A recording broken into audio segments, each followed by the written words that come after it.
বাংলাদেশ থেকে ১৩ দিনে প্রায় ১৪৫ টন ইলিশ গেছে ভারতে। দেশটির ২ রাজ্য পশ্চিমবঙ্গ ও ত্রিপুরায় এসব ইলিশ গেছে। পশ্চিমবঙ্গের মাছ আমদানিকারকেরা এ তথ্য জানিয়েছেন। তারা বলেন, ভারতে বাংলাদেশের ইলিশ রপ্তানি এবছরই সবচেয়ে কম হয়েছে।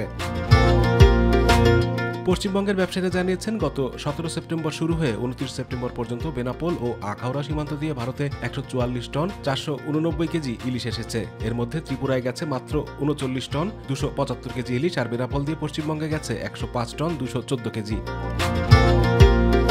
বাংলাদেশ সরকার ১২০০ টন ইলিশ রপ্তানির অনুমতি দিয়েছিল। ৫ অক্টোবরের মধ্যে এই রপ্তানির কাজ শেষ করতে হবে বলে বলা হলেও ৪ অক্টোবর রাত থেকে রপ্তানির উপর নিষেধাজ্ঞা আরোপ করা হয়। ইলিশ আমদানির খরচ বেড়ে যাওয়ায় খুচরা বাজারে ২৪০০ থেকে ২৫০০ রুপি দরে ইলিশ বিক্রি করতে গিয়ে হিমশিম খেতে হয়েছে মাছ ব্যবসায়ীদের। বাংলাদেশেও এবার ইলিশ কম ধরা পড়ায় এখানকার বাজারেও দাম অনেক বেশি।